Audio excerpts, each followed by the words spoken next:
July నెల 3వ ఆదివారం మీ కొరకు ప్రార్థన చేసినప్పుడు దేవుడు సిద్ధపరిచిన వర్తమానం సమూయేలు మొదటి గ్రంథం 25వ అధ్యాయం 18వ వాక్య భాగాన్ని పరిశుద్ధ గ్రంథం తెరిచి ఈ మాటలు నేను చదువుతూ ఉంటాను, మీరు అందరూ ఆలకించాలి. సమూయేలు మొదటి పుస్తకం 25వ అధ్యాయం 18వ వచనం నాతో కలిసి చెప్పండి. అందుకు అబీగయీలు నాబాలుతో ఏమీయూ చెప్పక త్వరపడి 200 రొట్టెలు, 2 ద్రాక్షారసపు తిత్తులు, వండిన 5 గొర్రెల మాంసము, 5 మానికల వేయించిన ధాన్యము, 100 ద్రాక్ష గెలలు, 200 అంచూరపు అడలు గార్ధము మీద ఎక్కి దావీదుని ఎదుర్కొనెను. మీకెంత బలం ఉంటుందో అంత గట్టిగా చప్పలు కొట్టండి ఒకసారి. ఇంతేనా? ఇంకా ఇంకా ఇంకా కొట్టాలి గట్టిగా. ఆమేన్. దేవుడు ఈ వాక్యంలోంచి మనందరితో సూటిగా తేటగా మాట్లాడి బలపరచునుగాక. ఈరోజు నేను మీకు చెప్పే సందేశం పేరు అబీగయీలు దావీదు యొద్దకు తెచ్చిన కానుకలు. చెప్పండి ఒకసారి. అబీగయీలు దావీదు యొద్దకు వచ్చిన కానుకలు. ఆ ఐఎంఎస్ చూస్తూ ఉంటుంటేనే అబీగయీలు దావీదు దగ్గరికి ఎలా వచ్చిందో, ఏమేమి తీసుకొచ్చిందో ఒక 6 వస్తువులు అక్కడ మనకు కనబడుతూ ఉంటాయి. ఈ 6 విషయాలు కూడా ఈ ఉదయకాలం ఒక అద్భుతమైన పాఠముగా పరిశుద్ధాత్ముడు మనతో మాట్లాడి బలపరచునుగాక. గతంలో యోనాతాను దావీదు దగ్గరికి తీసుకొచ్చిన వస్తువుల గురించి తెలియచేశాను. సేమ్ అదే ఫ్లేవర్లో ఉంటుంది. మనసు పెట్టి విందాం. ఇంకొకసారి టైటిల్ చెప్తాను రాసుకునే వాళ్ళకి. అబీగయీలు దావీదు యొద్దకు తెచ్చిన కానుకలు. పరిశుద్ధాత్ముడు మనందరితో ఈ మాటల్లో ఉన్న సారాంశాన్ని సూటిగా తేటగా మాట్లాడి బలపరచునుగాక. మీరు ఇక తల పైకెత్తి ఈ మాటలు ఆలకించాలి. ఈ సమూయేలు మొదటి గ్రంథం 25వ అధ్యాయంలో చాలా అతి ప్రాముఖ్యమైన విషయాలు దాగి ఉన్నాయి. ప్రత్యేకంగా ఈ 25వ అధ్యాయం యొక్క స్పెషల్ ఏమిటంటే 3 ప్రాముఖ్యమైన వ్యక్తులు మనకు కనబడతారు. జాగ్రత్తగా దేవుని వాక్యం మీద మనసు పెట్టండి. ఈ 25వ అధ్యాయం యొక్క స్పెషల్ ఏమిటంటే 3 వ్యక్తులు మనకి ప్రాముఖ్యంగా కనబడుతూ ఉంటారు. అందులో ఫస్ట్ థింగ్ ఎవరంటే నాబాలు. ఏ బాలు? నాబాలు. పేరు నాబాలు. మనిషి కూడా చాలా ప్రమాదకరమైన మనిషికి, మోటోడు, మొండోడు, దుర్మార్గుడు. ఇలాంటి మనిషి ఎవ్వరికి భర్తగా ఉండకూడదు అన్నదే మా ప్రార్థన. దేవునికి స్తోత్రం. ఎంత మూర్ఖంగా ఉంటాడంటే అంత మూర్ఖంగా ఉంటాడు నాబాలు. ఇక తన భార్య అబీగయీలు. చెప్పండి. గయ్యాలి కాదమ్మోయ్, గయ్యాలి గంప రాకాసి కాదమ్మోయ్. ఆవిడ పేరు అబీగయీలు. సుబుద్ధి కలిగిన భార్య. భార్య అంటే అలా ఉండాలి. ఇందాక మనం గుణవతి అయిన భార్య దొరుకుట అరుదు, అది ముత్యము కంటే విలువైనదనే పాట విన్నాం కదా. నిజంగా అద్భుతమైన భార్య స్థానంలో తన కర్తవ్యం ఎంత అద్భుతంగా నెరవేర్చిందంటే అంత అద్భుతంగా నెరవేర్చింది. 3వ వ్యక్తి ఎవరంటే దావీదు. వీళ్ళ 3 గురించి చెప్పే సమయం కాదు, కానీ జస్ట్ అసలు ఆ అధ్యాయంలో ఏం జరిగిందో ఆ స్టోరీ మాత్రం జస్ట్ ఎక్స్ప్లెనేషన్ చేసి, దావీదు దగ్గరికి ఈ అబీగయీలు ఎందుకు ఈ వస్తువులు పట్టుకుని వెళ్ళిందో, వాటి యొక్క ఆత్మీయ అర్థాలు ఏంటో ఈ ఉదయకాలం సూటిగా తేటగా పరిశుద్ధాత్మ దేవుని సహాయంతో దేవుడు మనందరితో మాట్లాడి బలపరచునుగాక. సందర్భాన్ని మీకు జ్ఞాపకం చేస్తాను. ఆ ప్రాంతము కర్మేలు ప్రాంతంలోనే బహుభాగ్యవంతుడు, చాలా ఆశీర్వదించబడిన స్థాయి, అన్ని సౌకర్యాలు ఉన్నాయి. 3,000 గొర్రెలు ఉన్నాయంట ఆయనకి, నాబాలుకి. ఈయన చేసే పని ఏమిటంటే గొర్రెల బొచ్చు కత్తిరిస్తూ ఉంటాడు. అతని డ్యూటీ అది, అతని వర్క్ అది. కొంతమందికి ఎంత అద్భుతమైన స్కిల్స్, ఎంత అద్భుతమైన చేతి పనులు దేవుడు ఇస్తాడంటే అంత అద్భుతమైన చేతి పనులు ఇస్తూ ఉంటాడు. ఇతని యొక్క భాగ్యవంతుడే, గొర్రెల యొక్క బొచ్చు కత్తిరించే విషయంలో చాలా నైపుణ్యత కలిగిన వాడు. మీలో చాలామందికి చేతి పని, మీకు ఏదో ఒక స్కిల్, ఏదో ఒక పని దేవుడు మీకు ఇచ్చి ఉంటాడు. దాన్ని ఎప్పుడు అశ్రద్ధ చేయకండి. కొంతమందికి ఎన్ని టాలెంట్లు ఉంటాయో, ఎన్ని స్కిల్స్ ఉంటాయో, ఎంత అద్భుతంగా వర్క్ చేయగలుగుతారో అంత గర్వం పనిచేస్తూ ఉంటుంది.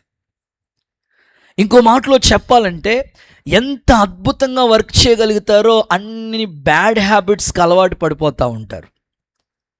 కానీ ఎప్పటికీ కూడా మీకున్న వర్క్ను బట్టి అతిశయించకుండా మీకు ఇచ్చిన పని మీద నైపుణ్యత కలిగి అద్భుతంగా సాధకం చేసుకుని మీరు నానాటికి వృద్ధిలోకి రావాలి. కానీ ఏనాటికి కూడా మూర్ఖంగా ప్రవర్తించే వ్యక్తులుగా ఏనాటికి ఉండకూడదు. ఈ నాబాలు గొర్రెల బొచ్చు కత్తిరించే విషయంలో పర్ఫెక్ట్గా ఉన్నాడు. కానీ అతని గుణానికి తగినట్లుగా, తన వ్యక్తికి తగినట్లుగా, తన పేరుకు తగినట్లుగా మూర్ఖంగా ప్రవర్తిస్తూ ఉండేవాడు, దుర్మార్గంగా ప్రవర్తిస్తూ ఉండేవాడు. ఎంత దుర్మార్గంగా ప్రవర్తించాడంటే ఈ గొర్రెల బొచ్చు కత్తిరించే వ్యక్తి విషయంలో ఇంత పర్ఫెక్ట్గా ఉన్నాడని దావీదు ఆలోచించి ఒక 10 మంది పని వాళ్ళని దావీదు ఈ నాబాల్ దగ్గరికి పంపిస్తాడు. వినాలి, సరిగ్గా మీరు ఈ స్టోరీ వింటే మెసేజ్ బాగా అర్థమవుతుంది. 10 మందిని పంపిస్తే పనోళ్ళు వెళ్తారు. వెళ్ళిన తర్వాత ఈ వ్యక్తిని తో చెప్తా ఉంటారన్నమాట. ఆ భాగ్యవంతుడితో ఇలా చెప్పండి అని దావీదు చెప్పాడు. ఎంత గౌరవంగా మాట్లాడతారు తెలుసా వాళ్ళు? నీకు, నీ ఇంటికి, నీ కలిగిన అంతటికి చెప్పండి క్షేమము కలుగునుగాక అని శుభవచనాలతో స్టార్ట్ చేశారు.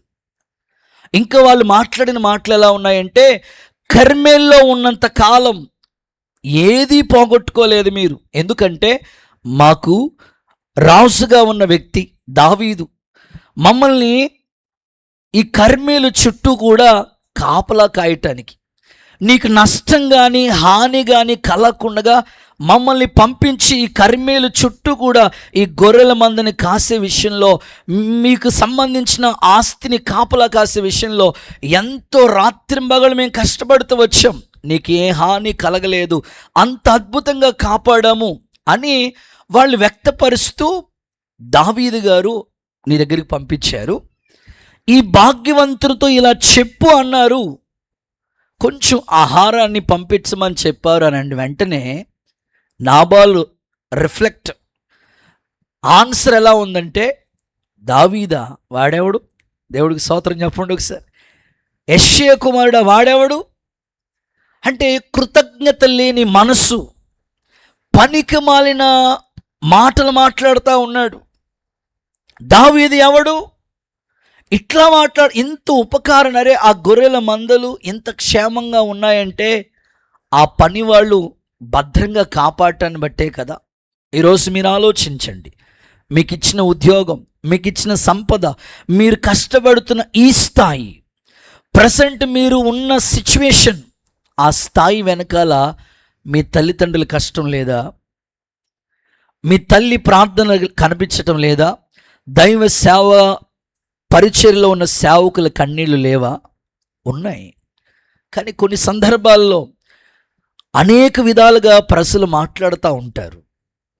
ఈ నాబాలు కూడా ఇలాగే మాట్లాడుతున్నాడు. దావీదు ఎవడని గర్వంగా, మోటుతనంగా, మొండోడుగా మాట్లాడుతున్నాడు, దుర్మార్గంగా మాట్లాడుతూ ఉన్నాడు. ఆశ్చర్యాన్ని కలిగించే మాట. ఈ పని వాళ్ళు వెళ్ళి ఆ మాట దావీదుతో చెప్తారు. చెప్పిన వెంటనే 400 మందిని వేసుకుని దావీదు నాబాల్ని చంపడానికి రెడీ అవుతాడు. ఎందుకంటే ఇంత ఉపకారం చేస్తే కొంచెమైనా గుర్తుపెట్టుకోవాలి కదండి. కొంచెం కాకపోయినా కొంచెమైనా గుర్తుపెట్టుకోవాలి కదా.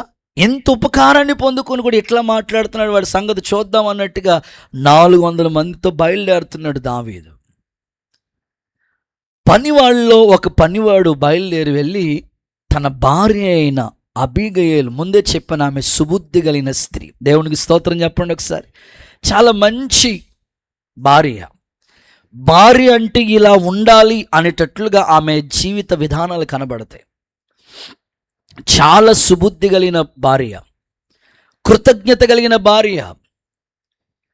తన భర్త ఎంత మోటోడిగా పనికిమాలిన వాడిగా మాట్లాడుతూ ఉంటుంటే పనోడు చెప్పిన మాటలు ఆమె విని గాడిదను తీసుకుని ఈ 6 వస్తువుల్ని సిద్ధపరిచి తనకంటే ముందుగా దావీదు దగ్గరికి ఆ వస్తువులన్నీ తీసుకుని పంపించింది.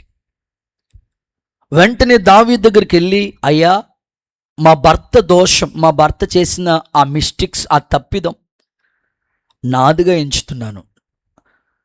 ఆయన అన్న మాటలన్నీ నేను అన్నట్లుగా భావించి నన్ను క్షమించయ్య, మా భర్తని ఏం చేయకుండా క్షమించని అడ్డుపడి పాదాలు పట్టుకుంటుంది. వెంటనే దావీదు యొక్క కోపం చల్లారి చేయాలనుకున్న కీడు, తన కుటుంబం మీదకి రావాల్సిన కీడు రాకుండా తప్పించబడటానికి అబీగయేలు పడిన ప్రయాస అంతా ఇంత కాదు.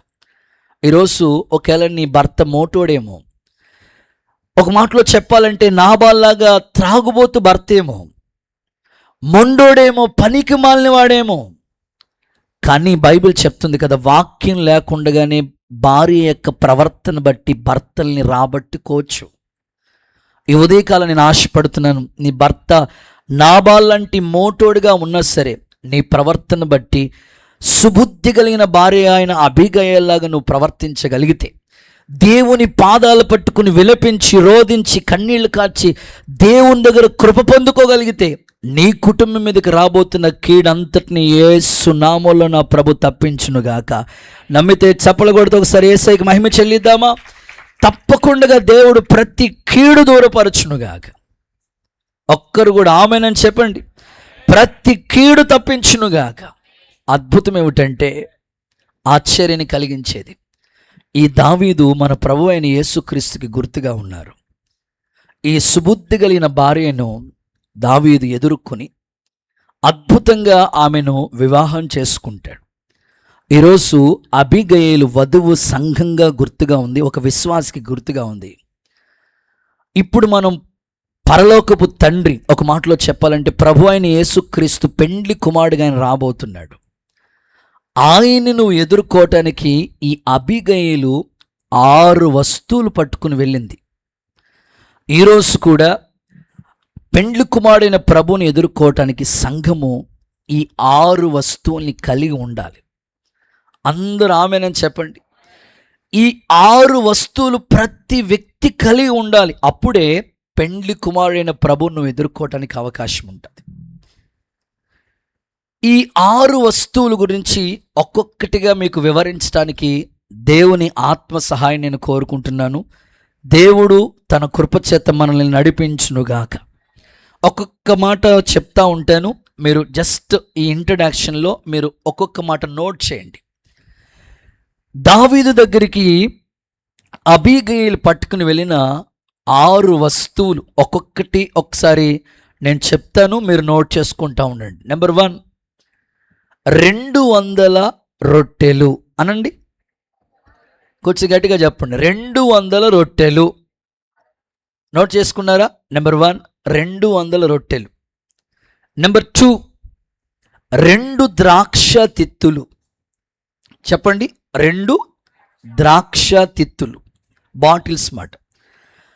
నెంబర్ 3, వండిన 5 గొర్రెల మాంసం. వండిన 5 గొర్రెల మాంసం. నెంబర్ 4, 5 మానికల వేయించిన ధాన్యం. 5 మానికల వేయించిన ధాన్యం. నెంబర్ 5, 100 ద్రాక్ష గెలలు. 100 ద్రాక్ష గెలలు, 100 ద్రాక్ష గెలలు తెచ్చింది. నెంబర్ 6, 200 అంజూర పండ్లు. 200 అంజూరపు అడలని రాస్తుంది, అంజూరం. ఓకే, ఈ 6 మాటల్లోంచి ఆత్మదేవుడు మనందరితో మాట్లాడి బలపరచునుగాక. ఒకసారి అందరూ 2 చేతులు అలా అల్లాడిస్తూ హల్లెలూయా అని చెప్పండి. మీరు అడగొచ్చు కొంతమంది, అయ్యగారు దేవుని మందిరానికి వచ్చినప్పుడు ఈ 6 వస్తువులు కొనుక్కురావాలి అయ్యగారు. ఏమేమిండి అయ్యగారు? 200 రొట్ల మాకే తినటానికి లేదా అయ్యగారు? 2 ద్రాక్షరసం తిత్తులు బాటిల్స్ తీసుకురావాలా?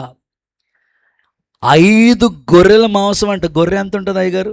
అయ్యగారు 25,000 అంట. 5 గొర్రెల మాంసం వండుకుని తీసుకురావాలంట మళ్ళాని. ఇంకా లేఖనాన్ని మనం గమనిస్తూ ఉంటుంటే వేయించిన ధాన్యం 100 ద్రాక్ష గెలలు, ఆ తర్వాత అంజూరు పండ్లు 200. ఇవన్నీ తేవాలంటే మా పరస్కాలే అయిపోతాయి గారు. దేవుడికి స్తోత్రం. ఇవి భౌతికంగా మీరు ఆలోచించకండి, బాగా వినాలి. వస్తువులు ఎప్పుడు కూడా భౌతికంగా మనం చూడకూడదు. అక్షరం వెనకాల ఏదో ఒక ఆత్మీయ అర్థాన్ని దేవుడు మన కోసం దాచిపెట్టాడు. ఇందులోంచి ఏదో ఒక అద్భుతమైన పాఠాన్ని మనం నేర్చుకుంటాం. ఇప్పటి వరకు మీకు చెప్పిన వర్తమానాలు ఏదైనా ఒక టాపిక్ తీసుకుని దాని మీద వివరిస్తూ వచ్చాను. ఇప్పుడు ఇది పోలికల మెసేజ్. ప్రసంగ శాస్త్రంలో 7 రకాల వర్తమానాలు ఉంటాయి. 7 మీకు శాంపిల్ పొకటి చెప్తా ఉంటాను. వాస్తవంగా ఇది పోలికలు. రొట్టెలు దేనికి గుర్తుగా ఉన్నాయి, ఇట్లాగా కొన్ని పోలికల వర్తమానం. ఆత్మదేవుడు అద్భుతంగా మీతో మాట్లాడి బలపరచునుగాక. దేవుని మందిరానికి వచ్చినప్పుడు ఎప్పుడు వట్టి చేతులతో మీరు కనబడరు. ఏదో ఒకటి దేవుని మందిరం కొరకు తెస్తూ ఉంటారు. మొన్న సండే 12వ తారీఖు పగలు ఒక అద్భుతం, రాత్రి ఒక అద్భుతం. మనకి ఇక్కడే కిమ్స్ హాస్పిటల్లో చదువుకున్నాడంట తమ్ముడు. రెగ్యులర్గా దేవుని మందిరానికి వస్తూ ఉంటాడు. చదువు అయిపోయింది, వాళ్ళ సొంతూరు నంద్యాల వెళ్ళిపోయాడు. దేవుడి దయ వల్ల ఆ పిల్లోడు చదువుకున్న చదువుకి దేవుడు ఒక ఉద్యోగాన్ని ఇచ్చాడు. గవర్నమెంట్కి సంబంధించిందే ఒక మంచి ఉద్యోగం ఇచ్చాడు దేవుడు. సంవత్సరం అయిపోయింది ఆ ఉద్యోగం. దేవుడు మాట్లాడుతూ ఉన్నాడట, 4 years నువ్వు ఇక్కడ చదువుకున్నావు. చదువుకున్నప్పుడల్లా షమ్మా మినిస్ట్రీస్కి అన్న దగ్గరికి దేవుని మందిరానికి నువ్వు వెళతా ఉండేవాడు. వాక్యం విన్నావు కదా, బలపడ్డావు కదా. ఈ యవ్వన కాలంలో లోక ఆశలు, లోక స్నేహాలు, ఫ్రెండ్షిప్ వైపు వెళ్లకుండా చదువు మీద నువ్వు మనసు పెట్టుకుని పట్టుదలతో చదువుకోవాలని ఆ అభిప్రాయం దైవజనులు చెప్పిన ఉపదేశం వాక్యం ద్వారా నువ్వు విని నేర్చుకున్నావు కదా. ఈ మంచి ఉద్యోగం వచ్చిన తర్వాత ఒక్కసారైనా నీ ముఖం ఆ షమ్మా మినిస్ట్రీస్కి వెళ్ళి కనబడితే బాగుంటుంది కదా అని దేవుడు మాట్లాడాడంట. వెంటనే ప్రేరేపణ వచ్చిందట. సంవత్సరం నుంచి ఆ ఉద్యోగం వచ్చి సంవత్సరం అయింది ఆ పిల్లోడికి. ఆ ఉద్యోగం వచ్చి సంవత్సరం అయితే ఆ సంవత్సరం నుంచి దశంభాగం తీయటం మొదలు పెట్టాడంట. ఆ సంవత్సరం నుంచి వచ్చిన కానుకని తీసుకొచ్చి లాస్ట్లో నా చేతిలో పెడితే కన్నీళ్ళు వచ్చినాయి నాకు. అరే, ఈ యవ్వన పిల్లోడికి ఎలా వచ్చింది ఆ ప్రేరేపణ? దేవుడు మాట్లాడాడు. దేవుడికి స్తోత్రం చెప్పండి. దేవుని మందిరానికి కూడా వచ్చేటప్పుడు కానుక ఇవ్వండి అని నేను మ్యాక్సిమం చెప్పడానికి ఇష్టపడను, కానీ కానుకలు కూడా పట్టించు. కానీ ఆ ప్రేరేపణ దేవుడు మీ హృదయంలో పుట్టిస్తే దేవుని కొరకు ఏదో ఒకటి చేయకుండా ఉండలేం. దేవుడికి స్తోత్రం కలుగునుగాక. ఈ ఉదయకాలం యవ్వన బిడ్డలు కూడా మీరు రాబోయే కాలానికి ప్రయోజకులు అవ్వాలి. మీ కష్టాజీతం ఈ మందిరానికి ఉపయోగకరంగా మారునుగాక. అలాంటి భారం దేవుడు మీ గుండెల్లో దయచేయునుగాక. నమ్మితే అందరూ చప్పలు కొడతారా? ఇకపోతే సాయంకాలం ఆన్లైన్ ప్రేయర్ జరిగింది. నేను మ్యాక్సిమం ఆన్లైన్ ప్రేయర్కి సిద్ధపడి ప్రార్థన పూర్వకంగా వస్తూ ఉంటాను. సరిగ్గా అక్కడి నుంచి వస్తూ ఉన్నాను, అప్పుడే కారు వేసుకుని భార్యాభర్తలు చాలా దూరం నుంచి వచ్చారు. జస్ట్ వచ్చిన వెంటనే సేవకులు మందిరానికి వచ్చేటప్పుడు ఎప్పుడు ఎవరో వచ్చిన ఏదో వస్తువో, మీలో చాలామంది ఏదో ఆహార పదార్థం వండుకునో, అరే ఈరోజు ఈ ఇంట్లో మా ఇంట్లో ఇది స్పెషల్, దైవ సేవకులు కూడా పట్టుకెళ్దాం, వాళ్ళు కూడా మన పిల్లలే కదా, వారు కూడా మనకి తండ్రి లాంటి వాళ్ళు కదా అని భావనతో మీరు ఏది వండుకున్న దేవుని మందిరాన్ని తెస్తూ ఉంటారు. ఆమె కూడా చాలా వస్తువులు తీసుకొచ్చారు. దానితో పాటు ఎప్పటి నుంచో ప్రభు మందిరానికి కానుక ఇవ్వాలనుకున్నారట. తీసుకొచ్చి దేవుని మందిరానికి అని తీసుకొచ్చి చేతులు పెడితే నాకు ఆశ్చర్యం కలిగి, ఎట్లాగే ఈ ప్రేరేపణ దేవుడు వీరికి కలుగు చేశాడు. మీలో చాలామంది మన బిడ్డలు కూడా ఇక్కడి నుంచి చదువుకుని అమెరికాలో సెటిల్ అయిన పిల్లలు ఉన్నారు. ప్రతి నెల ఈ పరిచర్య గురించి ఏదో ఒక కానుక పంపిస్తూ ఉంటారు. ఇక్కడి నుంచి అనేక స్థలాలకి, హైదరాబాద్ ఉద్యోగాల కోసం అక్కడక్కడికి వెళ్ళిపోయిన పిల్లలు ఉన్నారు. విదేశాలకు వెళ్ళిపోయిన వాళ్ళు ఉన్నారు. ఇక్కడ స్థానిక సంఘం మీ కష్టాజితం, మీరేదో చిన్న చిన్న వ్యాపారమో ఉద్యోగమో చిన్నది ఏదో చేసుకుంటున్నారు. ప్రతిసారి ఈ పరిచయం మీరు ప్రేమించి ఏదో ఒకటి మీరు చేస్తూ ఉన్నారు. దేవుడు చూస్తూ ఉన్నాడు. రావలసిన ప్రతిఫలం యేసయ్య మీకు అనుగ్రహించునుగాక. నమ్మితే అందరం చప్పలు కొడతారా? యేసయ్యకి మహిమ వచ్చినట్లుగా. ఇప్పుడు ఈమె ఈ 6 వస్తువుల్ని దావీదుని ఎదుర్కోవటానికి కానుకగా పట్టుకుని వెళ్ళింది. ఈ 6 వస్తువుల గురించి మీకు జ్ఞాపకం చేస్తాను. నెంబర్ 1, మీరు ప్రశ్న ఇలా నోట్ చేసుకోండి. అబీగయీలు దావీదును ఎలా ఎదుర్కొంది? అబీగయీలు దావీదుని ఎలా ఎదుర్కొంది? మన పరలోకపు తండ్రి లేదా పెండ్లి కుమారుడిగా పిలువబడుతున్న ప్రభుని వధువు సంఘం ఈ 6 వస్తువులతో ఎదుర్కోవాలి. ఎలా అనంటే, నెంబర్ 1, 200 రొట్టెలు అనండి. మీ పక్క వాళ్ళకి చెప్పండి, షేక్ అండి చెప్పండి, 200 రొట్టెలు తీసుకురా అని చెప్పు. ప్రభు, ఆ పిల్లోడు 5 రొట్టెలు, ఆ పిల్లోడు ఇక్కడ 200 రొట్టెలు. భౌతికంగా ఆలోచించొద్దు. మీరు ఈ రాత్రి పిండి నానబెట్టి రేపు పొద్దున్నే నేను ఇక్కడ ప్రార్థనకు వచ్చే లోపలనే 200 రొట్టెలు వచ్చిన గాక అంటలేదు. భౌతికంగా ఆలోచించకండి.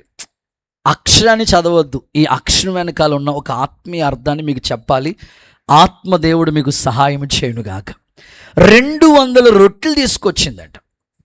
ఈ రొట్టె దేవుని జీవవాక్యానికి గుర్తుగా ఉంది. జీవవాక్యానికి గుర్తుగా ఉంది. చదవండి మత్తయి సువార్త 4వ అధ్యాయం 4వ వచనం. మత్తయి సువార్త 4వ అధ్యాయం 4వ వచనం. మనుష్యుడు రొట్టె వలన కాదు, దేవుని నోట నుండి వచ్చే ప్రతి మాట వలన జీవిస్తాడు. అంటే ఈ రొట్టె ఎలాంటిదంటే జీవపు రొట్టె. సో మొదటి అనుభవం ఏంటంటే 200 రొట్టెలు ఈక్వల్ టు జీవవాక్యం. జీవవాక్యం దావీదును ఎదుర్కోవటానికి, పెండ్లి కుమారుడుగా రాబోతున్న ప్రభువును ఎదుర్కోవటానికి, కీడు తప్పించబడి ఎత్తబడే గుంపులో నువ్వు ఉండాలి, కానీ విడవబడిన గుంపులో నువ్వు పొరపాటున ఉండకూడదు. ఎత్తబడే గుంపులో ఉండడానికి, పరలోకపు తండ్రి ప్రభు అయిన యేసుక్రీస్తును ఎదుర్కోవటానికి, ఆ పెండ్లి కుమారుని ఎదుర్కోవటానికి నీ దగ్గర ఉండవలసిన వస్తువు ఏంటంటే జీవవాక్యం. నా ప్రార్థన, దేవుని మందిరానికి వచ్చే ప్రతి విశ్వాసి కూడా ఏదో ఆచార క్రైస్తవులుగా ఉండకండి. జీవవాక్యాన్ని చేత పట్టుకుని లోకమందు ఒక జ్యోతులుగా మనం కనబడాలి. మనుష్యుడు రొట్టె వలన కాదు, దేవుని నోట నుంచి వచ్చే ఆ జీవము కలిగిన మాటను బట్టి మనం జీవిస్తూ ఉంటాం. ఎందుకంటే దేవుని వాక్యం సజీవమై బలము గలదై 2 అంచుల పదునైన వాడి అయిన ఖడ్గము. వారి చేతిలో 2 అంచుల ఖడ్గం ఉన్నది. అదే వాళ్ళకి ఘనత. ఈ ఉదయకాలం జీవవాక్యాన్ని ఎవరైతే అంగీకరిస్తారో, జీవవాక్యాన్ని ఎవరైతే వాళ్ళ హృదయంలో నింపుకుంటారో, జీవవాక్యాన్ని అనుసరించి నడుచుకుంటారో, వాళ్ళు పెండ్లు కుమారుడైన ప్రభుని ఎదుర్కోవటానికి ఖచ్చితంగా కావలసిన కృప దేవుడు మీకు అనుగ్రహించునుగాక. సందేహమే లేదు. ఒక రోజు రాబోతుందండి, వాక్యం కరువయ్యే రోజులు రాబోతున్నాయి. ఇప్పుడు నీకు విస్తారంగా వాక్యం వినబడుతూ ఉంది. అశ్రద్ధ చేయకండి. దేవుని వాక్యం ఎటు చూసినా నీకు వినబడుతుందని అశ్రద్ధగా ఉండొద్దు, నిర్లక్ష్యంగా ఉండొద్దు. ఒకరోజు దేవుని వాక్యం కొరువయ్యే రోజులు రాబోతున్నాయి. అప్పుడు మాకులాగే ఇలాగ నిలబడి వాక్యం చెప్పేవాళ్ళు ఉండరు. వాక్యం నీకు దొరకదు. ప్రతికూలమైన పరిస్థితులు, క్షామము, అది ఆహారం లేకుండా వచ్చే కరువు కాదు. దేవుని వాక్యమే ఒకరోజు కరువైపోతుంది. అప్పుడు నువ్వు ఎంత విలపించినా అంత ఏడ్చిన ఉపయోగం లేదు. సమయం ఉండగానే బైబిల్ చదవటానికి ఇష్టపడండి. దేవునికి స్తోత్రం. వాక్యాన్ని నేర్చుకోవడానికి ఇష్టపడండి. ఇంకొక మాటలో చెప్పాలంటే ప్రతిరోజు దేవుని వాక్యం జీవాహారం. ఇప్పుడు మామూలుగా భౌతికంగా మనిషి బ్రతకటానికి ఆహారం ఎంత అవసరమో నీ ఆత్మ జీవించడానికి జీవవాక్యం అంత అవసరం. హల్లెలూయా చెప్తారు ఒకసారి? నా వైపు చూసి ఒక్కసారి హల్లెలూయా చెప్పండి. మనిషి 3 పూటలు ఆహారం తింటున్నాడు. ఉదయం టిఫిన్, మధ్యాహ్నం భోజనం, సాయంకాలం రాత్రిపూట ఆహారం. ఇక మధ్యలో ఏమైనా గుర్తొస్తే ఆమ్లెట్ వేసి రక్తమే చేయి, మధ్యలో స్నాక్స్. ఈ భౌతికంగా ఈ శరీరం స్ట్రాంగ్గా ఉండడానికి, హెల్త్ బాగుండాలని అనేకమైన ఆహార పదార్థాలను తీసుకుంటున్నావు కదా. Proteins, vitamins, calorie. ఓరు నాయనో, అసలు ఏ ఆహారం తినాలో, ఎంత తీసుకోవాలో ఒక సిస్టమేటిక్గా మీరు ఫాలో అవుతున్నారు కదా, మంచిది. మీ ఆరోగ్యం కోసం ఎంత జాగ్రత్తలు తీసుకుంటున్నారు కదా. ఈ 80 ఏళ్ళు 70 ఏళ్ళు బ్రతికే ఈ శరీరం కొరకు ఎంత అద్భుతమైన ఆరోగ్య సూత్రాలను పాటిస్తున్నారు, మంచిది, తీసుకోండి. మీ ఆత్మ జీవించడానికి 5 అధ్యాయాలు చదువుతున్నావు రోజుకి. దేవుని వాక్యం జీవాహారం కదా. దేవుని వాక్యాన్ని ఎప్పుడైనా ధ్యానం చేస్తున్నావా? దేవుని వాక్యం మీద మనసు పెట్టగలుగుతున్నావా? వాక్యం లేకపోతే పెండ్లి కుమారుడైన ప్రభుని ఎదుర్కొనే అవకాశం నీకు లేదు. ఇప్పుడు అపవాదిని యేసయ్య ఎలా ఎదిరించాడు? వాక్యం చేతనే కదా. ఇప్పుడు ఈ రాళ్ళను రొట్టెలుగా చేసుకుని తినన్నాడు. మనుషుడు రొట్టె వలన కాదు, దేవుని నోటి నుంచి వచ్చే మాట. పైనుంచి దూకై ఎదిరించాడు కదా. ఈ పట్టణాన్ని నీకు ఇచ్చి అసలు ఎదిరించాడు కదా. అపవాదిని ఎలా ఎదిరించాడు ప్రభు? దేవుని వాక్యం చేతనే. ఇప్పుడు నీ ఎదుట పాపం చేయకుండా ఉండాలంటే హృదయంలో దేవుని వాక్యం దాచి ఉండాలి. బుద్ధి పుట్టినప్పుడు కాదు నువ్వు బైబిల్ పట్టుకునేది. కొంతమందికి ఎప్పుడు బుద్ధి పుడితే అప్పుడే బైబిల్. ఎప్పుడో గుర్తొచ్చినప్పుడు కాదు. కొన్నిసార్లు తలపొడి వచ్చిందని తల మీద ఎట్టుకోవటం, కడుపు నొప్పి వచ్చిందని, అందుకోసం కాదు బైబిల్. జీవాహారం. ఆమేనని చెప్పండి ఒకసారి. నువ్వు రోజు నీ శరీరం కొరకు ఎంత ఆహారం తీసుకుంటావో ప్రతిరోజు దేవుని వాక్యం చదవాలి, ధ్యానించాలి, అనుసరించాలి. వాళ్ళు ఖచ్చితంగా పెండ్లి కుమారుని ఎదుర్కొంటారు, ఎత్తబడే గుంపులో ఉంటారు. ఆత్మదేవుడు అలాంటి కృప మీకు అనుగ్రహించునుగాక. చూడండి ఆ మాట. ఎఫెసీయులకు రాసిన పత్రిక 5వ అధ్యాయం 27వ వాక్యం చూడండి ఒకసారి. ఎఫెసీయులకు రాసిన పత్రిక 5:27. అటువలే క్రీస్తు సంఘమును ప్రేమించి అది కళంకమైన ముడతైన మచ్చైన డాగైన ఏది లేకుండా పరిశుద్ధమైనదిగా నిర్దోషమైనదిగా మహిమగల సంఘముగా ఆయన తన ఎదుట నిలబెట్టుకోవాలని అదిగో వాక్యముతో ఉదక స్నానము చేస్తా పవిత్రపరుస్తూ తనను తాను అప్పగించుకున్నాడు. ఇప్పుడు దేవుని ఎదుటను నిలబడటానికి, సంఘము మహిమగల సంఘముగా దేవుని ఎదుట నిలబడటానికి వాక్యము చేత ఉదక స్నానం. ఈ 21 రోజులు కూడా దేవుడు అనేకమైన వాక్య సంగతులు మనకి బోధించబోతూ ఉన్నాడు. ఆమేన్. దేవుని ఎదుట నిలబెట్టడానికి కావలసిన కృప దేవుడు మనకు అనుగ్రహించునుగాక. ఇంకొక మాటలో చెప్పాలంటే మచ్చ కనబడకూడదు, డాగు కనబడకూడదు, కలంకం ఉండకూడదు. మహిమగల సంఘముగా ఆయన ఎదుటను నిలబడటానికి కావలసిన అద్భుతమైన దేవుని వాక్యం. 66 పుస్తకాల్లో సారాంశం. ఇంకో మాటలో చెప్పనా, 66 పుస్తకాల్లో కూడా క్రీస్తు కనబడతాడు. న్యూ టెస్ట్మెంట్లోనే కాదు. ఆదికాండ గ్రంథం చదువుతారా, అందులో యేసు ప్రభు కనబడతాడు. నిర్గమకాండం చదువుతారా, అందులో ప్రభు కనబడతాడు. లేవీకాండం, సంఖ్యాకాండం, ద్వితీయం, అన్ని 66 పుస్తకాల్లో క్రీస్తు ప్రభు ప్రత్యక్షత కనబడుతూ ఉంటుంది. ఈ ఉదయకాలం దేవుని సన్నిధిలో వాక్యము చేత మీ అడుగుల్ని దేవుడు స్థిరపరచునుగాక. జీవాహారాన్ని భుజించటానికి కావలసిన కృప దేవుడు మీకు ఇచ్చునుగాక. చాలామంది పిల్లలు దేవుని వాక్యాన్ని అశ్రద్ధ చేస్తూ ఉన్నారు. దేవుని వాక్యాన్ని నిర్లక్ష్యం చేస్తున్నారు. బైబిల్లో ఒక యవనస్తుడు ఉన్నాడు, ఇస్సాకు. వాళ్ళ తండ్రి కాలంలో కొన్ని బావులు ఉన్నాయి. శత్రువులు ఫిలిస్తీన్లు ఆ బావుల్ని పూర్తి చేశారు. ఇస్సాకు కాలానికి వచ్చినప్పటికి ఏం చేశారు తెలుసా? ఆ బావుల్ని మరలా తిరిగి తవ్వటం స్టార్ట్ చేశాడు. ఏమొచ్చినాయి తెలుసా? జలగల నీటి ఓటలు వచ్చినాయి అంట. దేవునికి స్తోత్రం.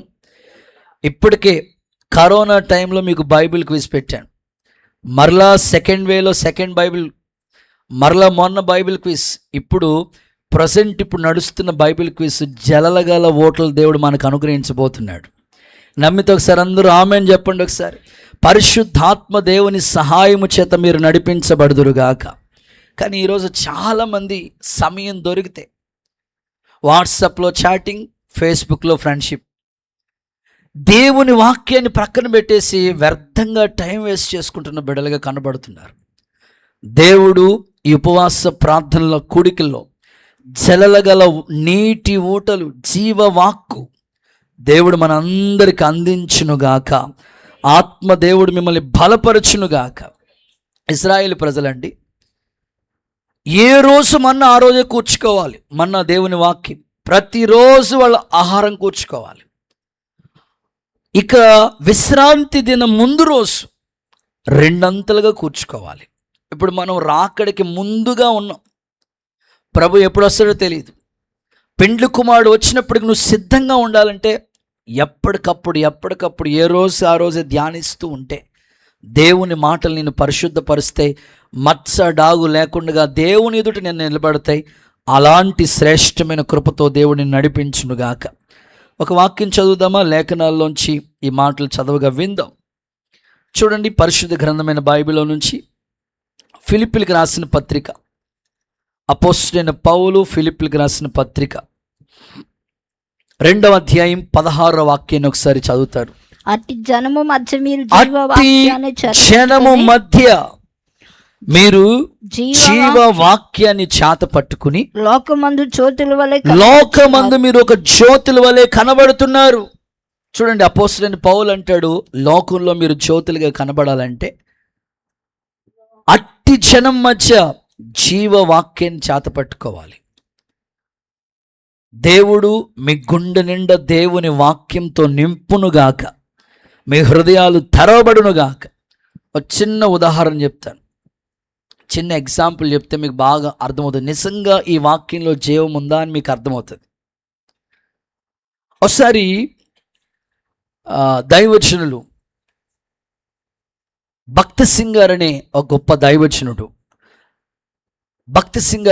దైవజనుడు, ఆ బైబిల్ని ఓ మాటలో చెప్పాలంటే చించేసి అంటి చేశాడు. భక్తి సింగ్ అనే ఆ దైవజనుడు, ఆయన ద్వారా దేవుడు 200 సంఘాలు కట్టించాడు. ఎటుగా ఆమె చెప్తారా? ఆలోచించండి. భక్తి సింగ్ అనే దైవజనుడి ద్వారా జీవం ఉందా లేదా దేవుని వాక్యంలో? ఉంది. నెక్స్ట్ అదిగో సాధు సుందర్ సింగ్ గారు. ఆయన సాధు సుందర్ సింగ్ అనే వ్యక్తి సేమ్ ఇదే ప్యాటర్న్ బైబిల్ని చించేశాడు, కాల్ చేశాడు, అంటించేశాడు. ఈ సాధు సుందర్ సింగ్ గారి ద్వారా ఎంత ఉజ్జీవం వచ్చిందంటే ఆ వ్యక్తి మారి దేవుని కోసం ఒక వైరాగ్యంగా బ్రతుకుతున్నాడు. వాళ్ళ మామయ్య వచ్చి అన్నాడట, ఒరే బాబు, ఆ యేసు ప్రభుని విడిచిపెట్టారా, ఆ వాక్యాన్ని విడిచిపెట్టారా బాబు అంటే, నీకు ఎంత కావాలో అంత ఆస్తి ఇస్తాను రా బాబు అని అంటే, వాళ్ళ మామయ్యతో ఈ సాధు సుందర్ సింగ్ గారు చెప్పారట, మామయ్య నువ్వు శ్వాస లేకపోతే బ్రతుకుతావా అన్నాడంట. శ్వాస అంటే మనం పీల్చుకోండి ఒకసారి, మీరు పీల్చుకోండి ఒకసారి, అమ్మ దేవుడికి స్తోత్రం, బ్రతుకుతావా అన్నాడట. లేదు నువ్వు శ్వాస లేకపోతే ఎలా బ్రతకలేవో నేను యేసు ప్రభు లేకపోతే అలా బ్రతకలేను అన్నాడంట. స్తోత్రం చెప్పండి. అంత వైరాగ్యంగా బ్రతికాడు సాధు సుందర్ సింగ్ గారు. ఒక రోజు ఏం జరిగిందంటే మార్పు చెందాడు. జీవం కలిగిన దేవుని వాక్యం గురించి మాట్లాడుతుంది. మార్పు చెందిన తర్వాత ఆయనకుండే అద్భుతమే కృప ఏమిటంటే టిబెట్ ప్రాంతాల్లో దేవుని యొక్క వాక్యాన్ని ప్రకటిస్తూ ఉండేవాడు. ఓ రోజు ట్రైన్లో ఆయన ప్రయాణమే వెళ్ళిపోతున్నాడు. ఎవరు చెప్పాలి? సాధు సుందర్ సింగ్ గారు ట్రైన్లో ప్రయాణమే వెళ్ళిపోతున్నాడు.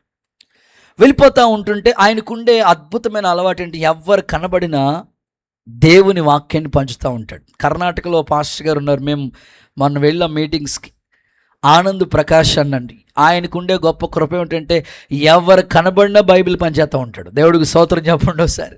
ఎవరు కనబడినా పనిచేస్తూ ఉంటాడు, ఆ గొప్ప కృప. ఈ సాధు సుందర్ సింగ్ గారికి కూడా బైబిల్ పంచే ఆ అద్భుతమైన కృప ఉంది.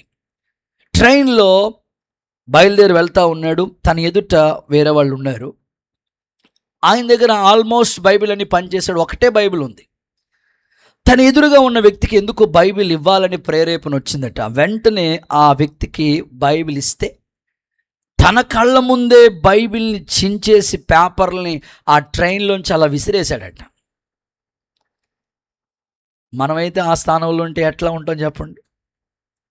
ఇక మామూలుగా ఉండదన్నమాట. రష్యా ఉక్రెయిన్ యుద్ధం అయిపోతుంది అక్కడ.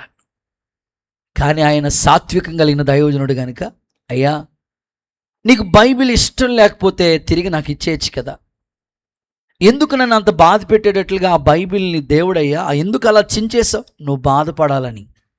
చెప్పండి దేనికోసం? నువ్వు కుమిలిపోవాలని, నువ్వు బాధపడాలని ఆ బైబిల్ని చించేసాను అన్నట్టు. ఇక మనం యుద్ధానికి వెళ్ళాం కదండి, గొడవలకు దిగే బ్యాచ్ కాదు కదా. సాత్వికంతో ఆ వ్యక్తి కోసం ఆ ట్రైన్లోనే ప్రార్థన చేసి మీటింగ్కి వెళ్ళిపోయాడంట. సరిగ్గా 2 సంవత్సరాలు గడుస్తూ ఉంది, 2 years అవుతుంది. ఎక్కడో దైవజనుడు సాధు సుందర్ సింగ్ గారు దేవుని వాక్యం అందించడానికి వెళ్ళాడు. స్టేజ్ మీదకి పిలుస్తారు. ఈ లోపల ముందుగా వేరే వాళ్ళని సాక్ష్యం చెప్పిస్తూ ఉన్నారు. ఆ సాక్ష్యం చెప్తున్న వ్యక్తి ఇలా చెప్తున్నాడంట, ఓ రోజు నేను ట్రైన్లో ప్రయాణం అయి వెళ్తూ ఉంటుంటే ఎవరో పెద్ద అయిన సాధువు అనే ఒక వ్యక్తి నాకు చేతిలో బైబిల్ ఇచ్చాడు. దాన్ని నేను చించేసి ముక్కలుగా పడేశాను. రోజులు గడిచినాయి. ఎప్పుడు ఒకలా ఉండదు కదా జీవితం మీద విరక్తి వచ్చి చచ్చిపోవాలని, బ్రతకూడదు, ఇంకా ఈ సమస్యలు నేను తట్టుకోలేకపోతున్నాను, బ్రతకూడదు అనే భావనతో నేను బయలుదేరి వెళ్ళిపోతున్నాను, చచ్చిపోదామని ట్రైన్ కింద ఆడిపోయి వెళ్ళిపోతూ ఉంటుంటే ఒక పేపర్ వచ్చి నా ముఖాన్ని కొట్టింది. నువ్వు ఏ హాని చేసుకోవద్దు. స్తోత్రం చెప్పండి ఒకసారి.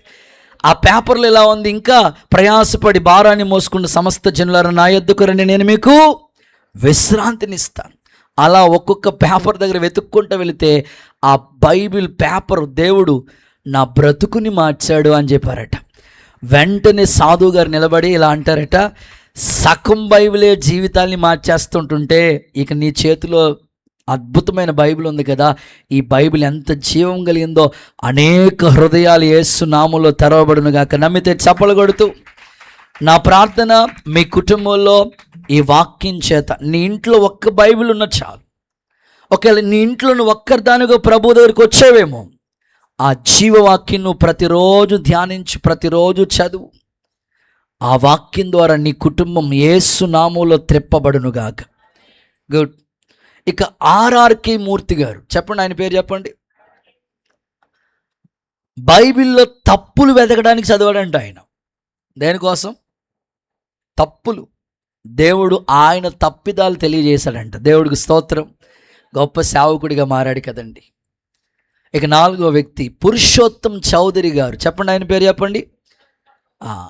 ఒరిస్సా ప్రాంతానికి చెందిన ఆయన ద్వారా గొప్ప ఉద్యమం వచ్చింది. వీళ్ళందరూ కూడా బైబిల్కి వ్యతిరేకలే ఒకప్పుడు, బైబిల్ని కాదనుకున్నారు ఒకప్పుడు, కానీ వాళ్ళ జీవితాన్ని జీవం కలిగిన వాక్యం మార్చింది. నీ చేతిలో ఉన్న వాక్యానికి విలువ నీకు తెలియట్లేదు. కొంతమంది చేతుల్లో బైబిల్ కూడా కనిపించటం లేదు. ఈరోజు దేవుని వాక్యంలో జీవం ఉంది. ఆ జీవపు రొట్టె నీ దగ్గర నువ్వు కలిగి ఉంటే ఆ ప్రభువును నువ్వు ఎదుర్కోవటానికి, అపవాది నిన్ను పడగొట్టడానికి ఎన్ని ప్రయత్నాలు చేసినా అపవాదిని ఎదిరించే అద్భుతమైన ఆత్మ ఖడ్గం అనే ఆయుధం జీవవాక్యమే. అలాంటి వాక్యంతో ప్రభువుని మనం ఎదుర్కోవటానికి దేవుడు సహాయం చేయనుగాక. గుడ్. ఇక 2వ మాటలకు వచ్చేస్తాను. సెకండ్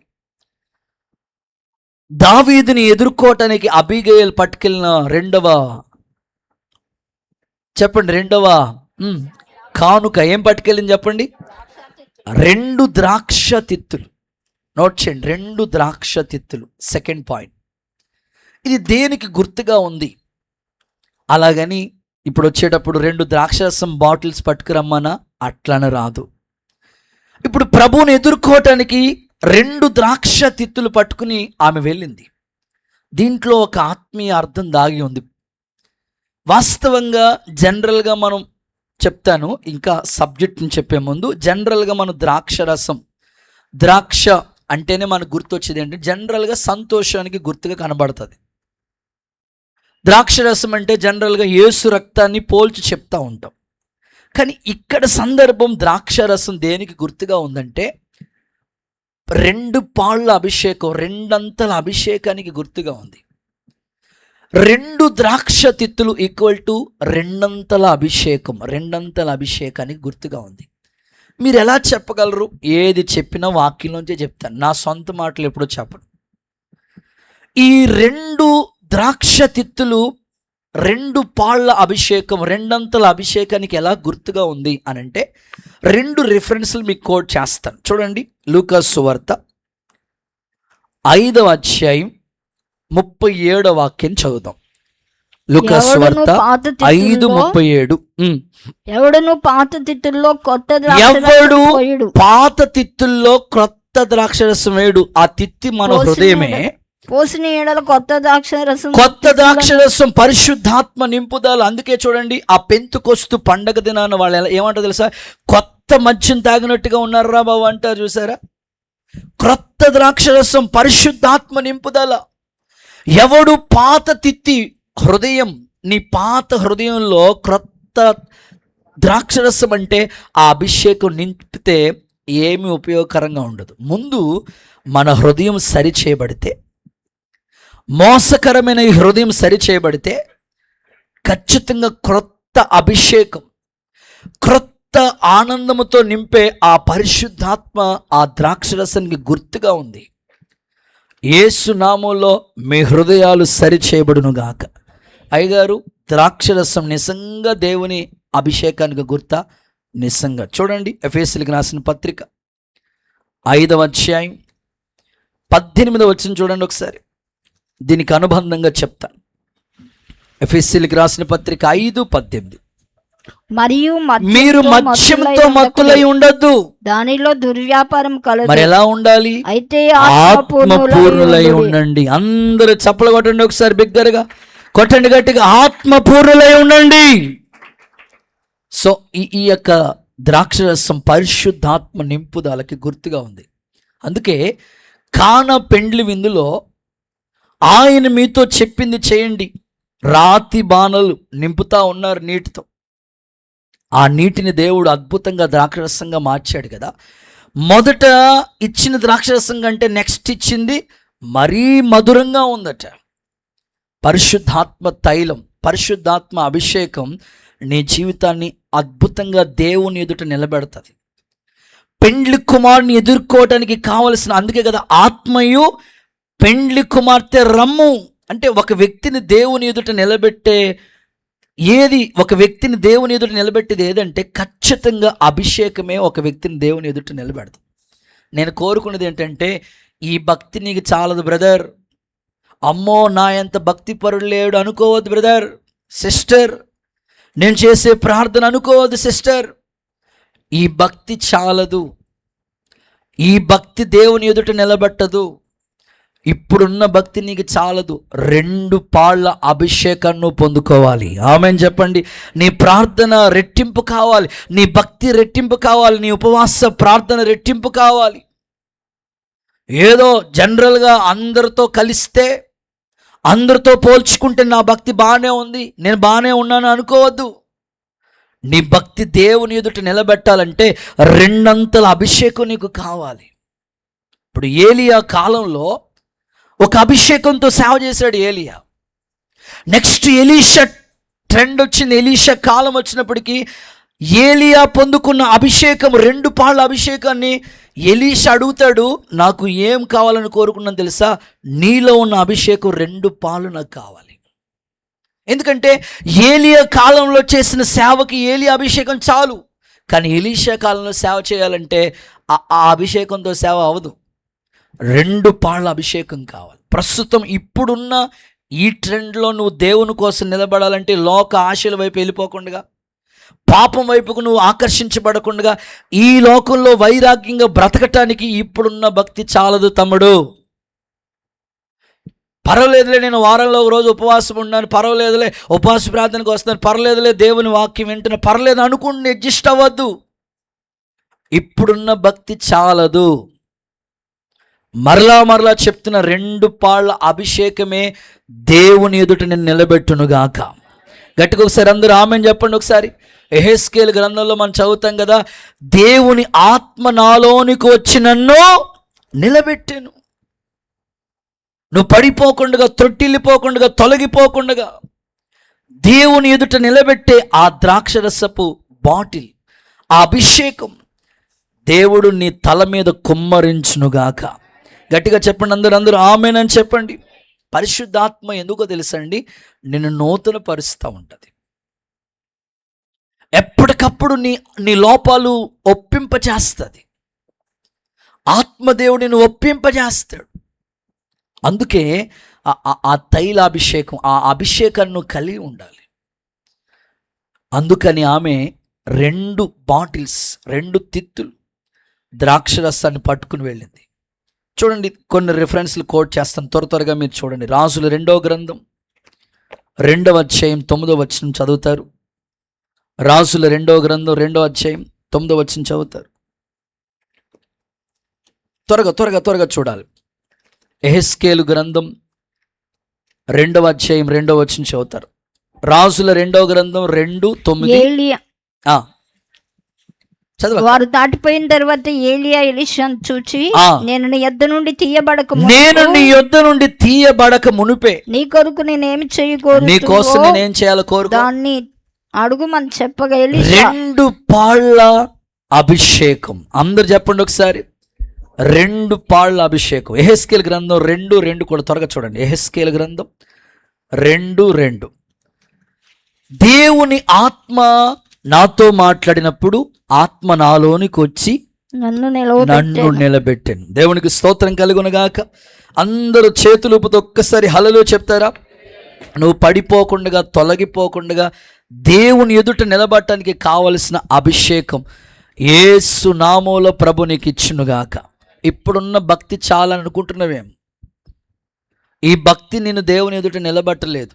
2 పాళ్ళ అభిషేకం ఎలీషా కాలంలో అద్భుతమైన పరిచర్య చేశాడు. మీకు ఇలా చెప్తే ఈజీగా అర్థమవుతుంది. వాళ్ళ నాన్నగారు ఒకరోజు చాలా సీరియస్గా ఉన్నాడు. అప్పుడప్పుడు తండ్రులు చాలా సీరియస్గా ఉంటారు పిల్లల మీద. చాలా సీరియస్గా ఉన్నాడు. ఎందుకనంటే ఆ పిల్లోడు ఫుల్గా డ్రింక్ చేసి వచ్చాడు, ఇంటికి తాగేసి వచ్చాడు. రే, ఎవరు నేర్పించాడ్రా నీకు ఈ తాగుడు? చదువుకోమని కాలేజీ పంపిస్తూ ఉంటుంటే ఏంట్రా తాగేసి వచ్చావేంట్రా ఇంటికి అని వాళ్ళ నాన్న కోప్పడ్డాడు. నా పరువు తీసేస్తున్నారు అని కోప్పడ్డాడు వాళ్ళ తండ్రి ఆ పిల్లోడి మీద. వెంటనే వాళ్ళ నాన్నతో ఆ పిల్లోడు అంటాడు, ఎవరో నేర్పించడం కాదు నాన్న, నువ్వే నేర్పించావు నాకు అన్నాడంట. స్తోత్రం చెప్పండి ఒకసారి. నేను నేర్పించడం ఏంట్రా? అదే నువ్వు తాగింది సరిపోక వత్త కొన్ని బాటిల్ తెచ్చుకొచ్చి ఫ్రిడ్జ్లో పెడుతున్నావు కదా, ఒకసారి టేస్ట్ ఎలా ఉంటుందో ద్రాక్షరసం చూద్దామని మొదలుపెట్టాను. ఆ టేస్ట్ కాస్త అలవాటుగా మారిపోయింది. నేను తాగుబోతున్న అయిపోవడానికి కారణం నువ్వే నాన్న. నేను ఎందుకు ఈ సందర్భం చెప్పానంటే, వాళ్ళ నాన్న తాగుబోతాడు కాబట్టి ఆ బాటిల్ ఇంటికి తెచ్చాడు కాబట్టి ఆ పిల్లోడికి కూడా అది అలవాటు వచ్చేసింది. నువ్వు నిజంగా అభిషేకించబడిన తండ్రివి, ఒక తల్లిగా ఉంటే నీ పిల్లలు కూడా అదే కోణంలో చేర్చబడతారు. అంటారు ఆమేనని చెప్పండి ఒకసారి. అందుకొరకు నిన్ను నిలబెట్టడానికి, తొట్టిల్లిపోకుండా పడిపోవడానికి ఆ తైలం, ఆ అభిషేకం, ఆ కృప నువ్వు పొందుకోవాలి. ఈ ఉపవాస పండుగల్లో ప్రతి ఒక్కరిని దేవుడు అభిషేకించునుగాక. దేవుని ఎదుట నిలబడే కృప దేవుడు మీకు ఇచ్చునుగాక. 3, థర్డ్ వన్, వండిన 5 గొర్రెల మాంసం. చెప్పండి. వండిన 5 గొర్రెల మాంసం.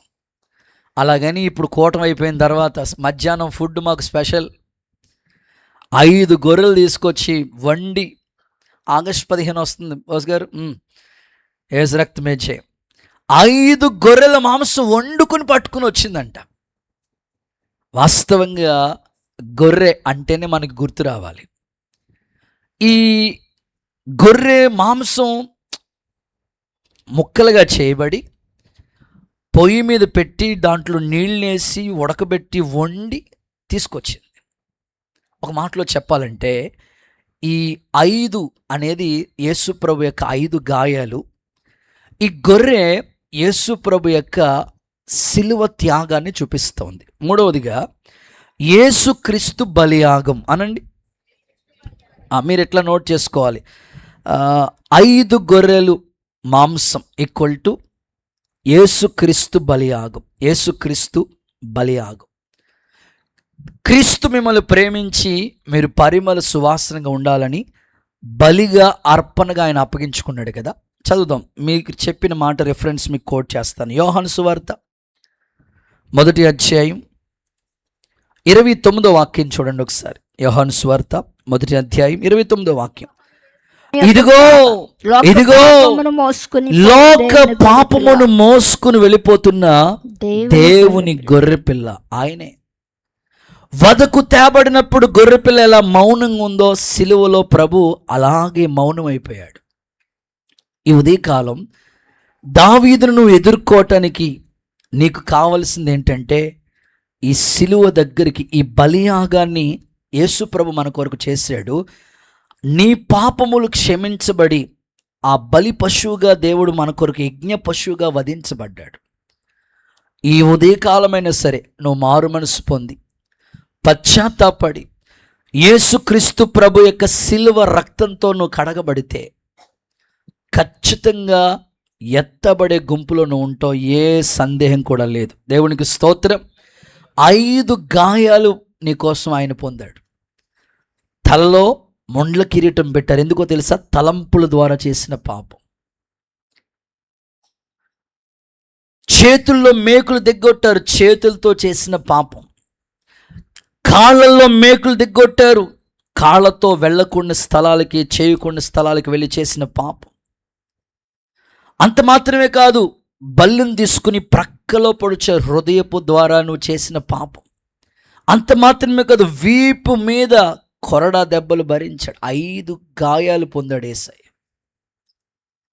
గొర్రెపిల్ల ఎలాగ మాంసం ముద్దగా అయిపోయిందో యేసయ్య నీ కొరకు కూడా అలాగ సిలువలో నలగొట్టబడ్డాడు. C minor. అలాగ నలగొట్టబడ్డాడు.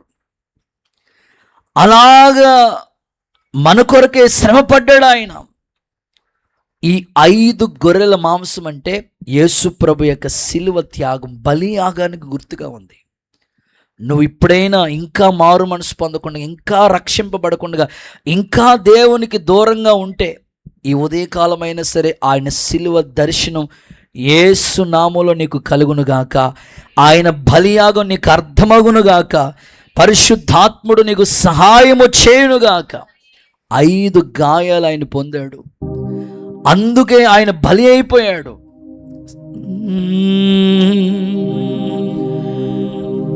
వెలి అయిన యేసయ్యా, బలి అయిన యేసయ్యా, నేను వెళ్ళనలిగితివా, నీవెంతో అలసితివా. సిలువలో అందరూ ఆ ఘోర కల్వరి తొలువలా 6-8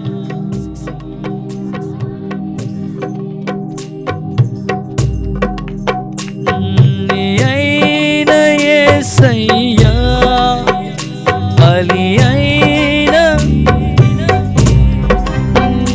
నిలువెల్లనలిగితివా, నీవెంతో అలసితివా. చప్పట్లు కన్నీళ్లతో యేసయ్య త్యాగం నీ గుర్తొస్తే ఆయన పాద సన్నిధిలో మధ్యలో వేలాడిన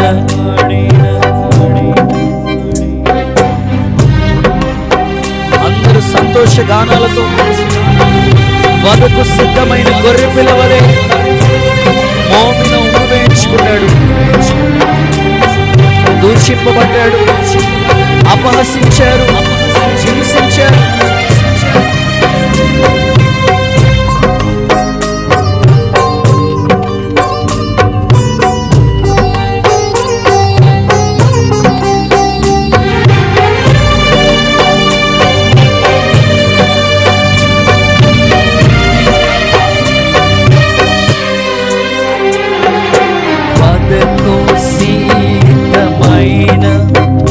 గొర్రె పిల్లవోలే మోమున ఉమ్మివేయ మౌనివైనవే వదకు సీతమైన గొర్రె పిల్లవోలే మోమున ఉమ్మివేయ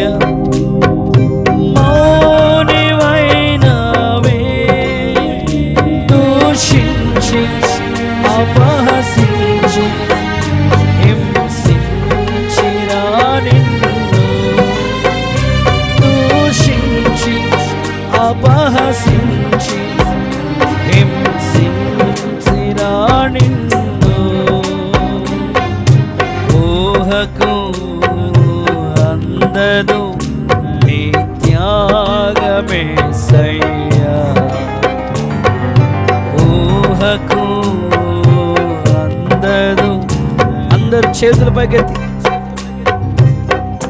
వెలి అయిన యేసయ్యా బలి త్యాగాన్ని గుర్తుపెట్టుకోండి.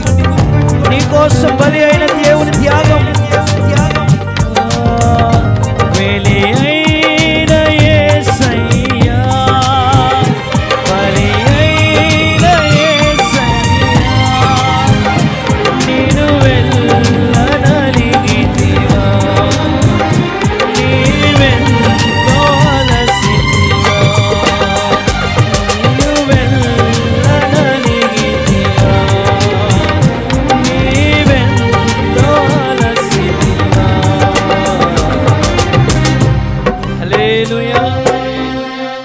బలియాగం దేవుడు మీ అందరికీ అర్థమయ్యే రీతిగా బోధించునుగాక.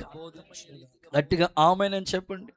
చూడండి, ఎఫెసీయులకు రాసిన పత్రిక 5వ అధ్యాయం 2వ వచనంలో పౌలు గారు చెప్తున్నారు యేసయ్య త్యాగాన్ని గురించి. క్రీస్తు మిమ్మల్ని ప్రేమించాడు, పరిమళ వాసనగా మీరు ఉండాలని మన కోసం మన కొరకు ఆయనే తనను తాను బలిగా అర్పణగా అప్పగించుకున్నాడు. దేవునికి స్తోత్రం కలుగునుగాక. గట్టిగా హల్లెలూయా చెప్పండి. ఈ ఉదయకాలం యేసయ్య బలియాగం నీకు అర్థం అవ్వాలి. మారు మనసు పొందటానికి, బాప్తిసం తీసుకోవడానికి, మనసు మార్చుకోవడానికి వాయిదాలు వేయకండి. యేసయ్యను ఎదుర్కోవడానికి కావలసిన ఈ అనుభవం నీ దగ్గర ఉండాలి. ఆ అబీగయలు ఆ కీడు తప్పించబట్టం కొరకు ఆమె తీసుకెళ్ళిన ఈ అనుభవం ఆత్మీయ పాఠం. యేసయ్య మన కొరకు ఆ శిలువ త్యాగాన్ని భరించాడు. ఆయన చేసిన అమూల్యమైన త్యాగం చాలా గొప్పది. యేసయ్య చేసిన త్యాగం ఎలాంటిదో ఒక చిన్న ఉదాహరణ చెప్తాను మీకు. ఒకసారి అందరూ ఆమేనని చెప్పండి, హల్లెలూయా అని చెప్పండి. అదేమిటంటే, ఒక తండ్రి పని చేస్తూ ఉన్నాడు. అదొక పెద్ద అపార్ట్మెంట్ వర్క్ జరుగుతూ ఉంది. కింద నుంచి పనులు జరుగుతూ ఉన్నాయి. పైన పని కొంతమంది చేస్తున్నారు, కింద పని కొంతమంది చేస్తున్నారు. ఆ తండ్రి ఈ సిమెంట్, ఇసుక, మాలు, కంకర ఇవన్నీ కూడా కలుపుతూ ఉన్నాడు. పైన ఏదో వర్క్ జరుగుతూ ఉంది. ఈ హడావుల్లో పని జరుగుతున్న ఈ హడావుల్లో ఈ పిల్లలు ఉంటారే, ఈ కుదురుండ్రు, సరిగ్గా చోట కూర్చుని ఉండరు. వాడు అటువైపుకి ఇటువైపుకి పరిగెడతా ఉన్నాడు, ఆడుకుంటా ఉన్నాడు. ఆల్రెడీ ఆ పైన ఉన్న వాళ్ళు చెప్పారు, ఒరే బాబు పైన వర్క్ జరుగుతుంది, ఏదైనా కింద పడ్డదంటే ఇంకంతే సంగతులు, ఇటువైపు ఎవ్వరు రావద్దు అని చెప్తున్నారు. పిల్లలకి ఎంత చెప్పినా వినరు, రావద్దన్నా, ముట్టుకోవద్దన్నా, వెళ్ళొద్దన్నా అన్నీ వ్యతిరేకంగా చేస్తూ ఉంటారు. ఆ పిల్లోడు ఏం పర్లేదు అనుకుని అక్కడికి వచ్చి ఆడుకుంటూ ఉన్నాడు. ఈ హడావుల్లో ఈ పై వర్క్ అంటే కింద వర్క్ అంటేనే కష్టం, అలాంటిది పైన జరిగే వర్క్ చాలా ప్రమాదకరమైంది. ఈ హడావుల్లో, ఈ వస్తువులు అందించే హడావుల్లో వాళ్ళ చేతిలోంచి ఒక ఇటుక జారిపోయి కింద పడిపోతుంది. సో అదే సమయానికి కరెక్ట్గా ఆ పిల్లోడు అక్కడే ఉన్నాడు. ఆ తండ్రి ఆ పక్కనే వర్క్ చేసుకుని గబగబా సడన్గా చూశాడు. వెంటనే ఆ పిల్లోడిని తప్పించే పరిస్థితికి వచ్చి గబగా ఆ రెక్క పట్టుకుని అలా అలా విసిరి ఉన్న సమయంలో అతనికి తలకి గాయమైపోయింది. ఆ తల మీద ఆ రాయి పడిపోయి గాయమైపోయింది. వెంటనే ఆ పైన ఉన్న వాళ్ళు అంటారు, మాకిలాగా నువ్వు కూడా కేకలేసి, అరే తప్పుకోవచ్చు కదరా, పక్కకి జరగొచ్చు కదరా అనొచ్చు కదా, పక్క నుండి నువ్వే ఎందుకు వచ్చి ఆ పిల్లోడిని తప్పించావు అని అంటే, ఆ ప్రక్కనున్న ఇంకొక వ్యక్తి అంటాడు, అరే బాబు ఆయన మనకులాగా పక్కకి జరగరా, తప్పించుకోరా అనే వ్యక్తి కాదు. ఎందుకంటే ఆ పిల్లోడు తండ్రి కాబట్టి వాడికి అపాయం జరగబోతుంది కాబట్టి ఆ అపాయం తప్పించడానికి ఆ తండ్రే శిక్షను భరించాడని చెప్పారంట. చప్పట్లు కొడుతూ ఒకసారి యేసయ్యకి మహిమ చెల్లిద్దామా. మన ప్రభువైన యేసుక్రీస్తు కూడా పైనుండి భక్తులారా మీ పాపాలు క్షమించని అనొచ్చు, కానీ ఆయన తండ్రి కాబట్టి మన కొరకు ఆ సింహాసనాన్ని విడిచిపెట్టి శిలువకు దిగి వచ్చాడు. దేవునికి స్తోత్రం. మన శిక్ష ఆయన భరించాడు. ఒక్క నిమిషం మీరు మనసు పెట్టండి. ఆ గొర్రె మాంసాన్ని వండేటప్పుడు ఎలా ఉంటుందో తెలుసా? అనవసరంగా చెప్తున్నానేమో, ఇప్పుడు మీరు వెళ్ళేటప్పుడు ఏసు రక్తం వేచి ఆ మాంసం వండేటప్పుడు నీళ్లు మరిగించాలి, ఉడకాలి సరిగ్గా. వంట మేస్త్రి ఇక్కడే ఉన్నాడు, సరిగ్గా ఉడకాలి సరిగ్గా. ఎంత కష్టం అంటే అంత ప్రతికూలమైన పరిస్థితి. ఒక కుండ సిద్ధం అవ్వాలి. దైవజనుడు ఆహారం సిద్ధం చేయడానికి పడే ప్రయాస, మీ కొరకు ప్రతిరోజు ఒక కుండ తయారు చేయాలి. దేవుడికి స్తోత్రం. దాంట్లో నీళ్లు పెట్టాలి, కింద మంట పెట్టాలి. అప్పుడు కానీ ఆ మాంసం ఉడకదు, అప్పుడు కానీ ఆహారం సిద్ధమవ్వదు. యేసు ప్రభు అలా త్యాగం అయిపోయినట్లుగా మీకు ఆహారం సిద్ధపరచడానికి దైవజనుడు కూడా పడుతున్న ప్రయాస అంత గొప్పది. యేసయ్య నామంలో ఈ త్యాగం మీకు అర్థమగునుగాక. ప్రభు మిమ్మల్ని దర్శించునుగాక. ముగిచ్చేనా? ఏం మరి సీరియస్గా ఉన్నారు మీరు? అంటే ఇంకా 3 మాటలేని, ఇంకా 3 మాటలు ఉన్నాయి, ఇంకెప్పుడు చెప్తాడు బాబా, కూటమి అయిపోయింది, టైం అయిపోయింది, పరిగెత్తేస్తుంది. అయినా మబ్బుగానే ఉంది కదా, యేసు రక్తమే చేయం. హల్లెలూయా చెప్పండి, గట్టిగా హల్లెలూయా చెప్పండి. ఇంటికి వెళ్ళిన తర్వాత ఎలాగ వండుకోవాలి? యేసు రక్తమే జయం. గుడ్. త్వరగా ముగిచ్చేస్తాను, 10 నిమిషాల్లో ముగిచ్చేస్తాను. 4వ మాట, 5 మానికల వేయించిన ధాన్యం. 5 మానికలు వేయించిన ధాన్యం. సాధారణంగా ధాన్యము మనకి బాగా తెలుసు కదా. ఈ ధాన్యాన్ని వేయించాలంటే ఒక బౌల్ ఉండాలి, దాంట్లో ఒక పాత్రలో ఆ ధాన్యం తీసుకొచ్చి కింద మంట పెడతా ఉంటాం. అప్పుడు అది ఏగుతూ ఉంటుంది. దేవుడికి స్తోత్రం. అంతే కదా. ధాన్యాన్ని ఫ్రై చేస్తాం, జస్ట్ మీకు ఎట్లా పేలాలు వేపినట్టు. కొన్ని అంతెందుకు సేమియా పొలాలు ఉన్నాయి. యేసు రక్తమే జయం. హల్లెలూయా చెప్పండి ఒకసారి. అమ్మా చెప్పండి అమ్మా. సేమియా ఎప్పుడు టేస్ట్గా ఉంటుంది కృపక్క? నెయ్యిలో అంతే, అప్పుడే దాని టేస్ట్ బాగుండాలి. అట్లాగే ప్రభు చెప్పే మాట ఏమిటంటే, ఈ ధాన్యము మామూలుగా కాదు, వేయించిన ధాన్యం అన్నమాట. దీన్ని మీకు ఆత్మీయంగా చెప్పాలంటే అగ్ని లాంటి శ్రమలకు గుర్తుగా ఉంది. ఆమెను చెప్పండి ఒకసారి. పాస్టర్ గారు ఎలా చెప్పగలుగుతారు మీరు?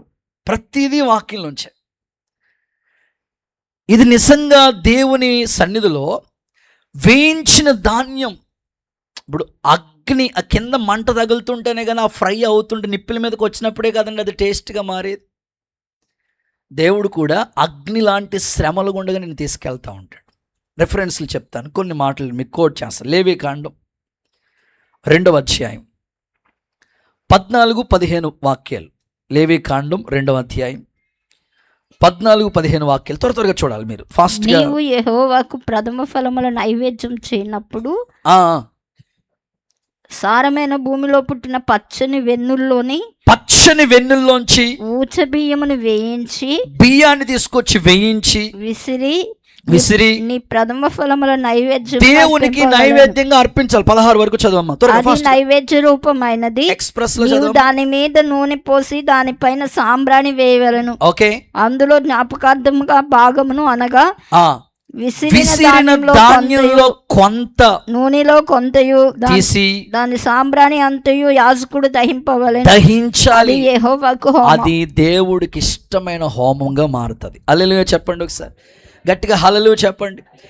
ఏదైనా సరే మీరు వేయించింది లేకపోతే ఫ్రై అయ్యింది, ఆ టేస్ట్, ఆ అగ్ని, ఆ వేడి తగిలింది, టేస్ట్ మారిపోతూ ఉంటుంది. ఇప్పుడు వేడిశనగ గుడ్లు, ఏసు రక్తమే జయు నాయన, ఎలా ఉంటుంది టేస్ట్? సో నేను అంటాను, నీకు అగ్ని లాంటి శ్రమలు ఎందుకో తెలుసా? దేవుడిని ఒక సాక్షిగా నిలబెట్టబోతున్నాడు. బైబిల్ ఇలా చెప్తుంది, అగ్ని లాంటి మహాశ్రమలు నీ మీదకి వచ్చినప్పటికి ఏదో వింత అని అనుకోవద్దు. రెఫరెన్స్ చెప్తాను, చదవద్దు, టైం లేదు కాబట్టి నేను రెఫరెన్స్ కోట్ చేస్తాను, మీరు నోట్ చేసుకోండి. పేతురు రాసిన మొదటి పత్రిక 4వ అధ్యాయం 12-13 వాక్యాలు చూస్తే, అగ్ని లాంటి మహాశ్రమలు మీ మీదకి వచ్చినప్పుడు, పేతురు రాసిన మొదటి పత్రిక 4:12-13 వాక్యాలు, ఆ అగ్ని లాంటి మహాశ్రమలు ఏదో మీకు వచ్చినప్పుడు వింతగా భావించొద్దు. అవి మిమ్మల్ని దేవుని ఎదుట సాక్షులుగా నిలబెట్టబోతున్నాయి. ఆమెను చెప్పండి ఒకసారి. ఇక్కడ చాలామంది దేవుని బిడ్డలు ఇక్కడ కూర్చున్నారు. ఎంతో కాలంగా మీరు శ్రమలో ఉన్నారు, ఎంతో కాలంగా కన్నీళ్లు కారుస్తున్నారు. అయ్యా వివాహమై 5 ఏళ్ళు అయింది, పిల్లలు లేరు, అదొక శ్రమ. నిందలు అవమానాలు భరిస్తూ ఉన్నారు. దేవుణ్ణి నమ్ముకుని ఇన్ని సంవత్సరాలు ఇంకా ఇల్లు లేదు, దేవుణ్ణి నమ్ముకుని ఇంతకాలంగా శ్రమ పడుతూ ఉన్నారు, ఇంకా సరైన ఉద్యోగం సౌకర్యాలు లేవు. నిందలు కాస్తూ అవమానాలు భరిస్తూ ఈ శ్రమలు, ఈ అగ్ని వేడి తగులుతూ ఉంది మీకు. నేను అంటాను, ఒకరోజు రాబోతుంది, దేవుని ఎదుట మీరు సాక్షులుగా నిలబెట్టబోతున్నాడు దేవుడు. ఖచ్చితంగా ఒకరోజు సాక్ష్యాన్ని మీ నోట పలికించి అన్యజనులకు వెలుగుగా దేవుడు మిమ్మల్ని మార్చునుగాక. యేసు నామములో కృప విస్తరించునుగాక. ఈ శ్రమల్లో నువ్వేం మునిగిపోవు. దేవుడు ఖచ్చితంగా ఈ శ్రమల తర్వాత ఒక గొప్ప సాక్ష్యం నీకు దేవుడు ఇవ్వబోతున్నాడు. ఎప్పుడు ఈ మాట చెప్తానండి, శ్రమ వెనకాల, నువ్వు పడిన ఆ శ్రమ వెనకాల, ఆ తర్వాత శ్రమ తర్వాత ఒక గొప్ప ఆనందం నీ కోసం దాచిపెట్టాడు దేవుడు. ప్రతి వ్యక్తికి దేవుడు అడిగిన వెంటనే కొన్ని ఇస్తాడు. కొన్ని విషయాల్లో ఆలస్యం అవుతుంది. మీరు పడుతున్న శ్రమలు, నిందలు, అవమానాలు ఎక్కువగా ఉన్నాయి. ప్రతిరోజు తెలిసినోళ్ళు తెలియనోళ్ళు ఏదో నిందలేస్తూ ఉన్నారు, ఏదో విధంగా మిమ్మల్ని దూషించి మాట్లాడుతూ ఉన్నారు. అగ్ని లాంటి భయంకరమైన శ్రమలు మీరు ఏగుతూ ఉన్నారు.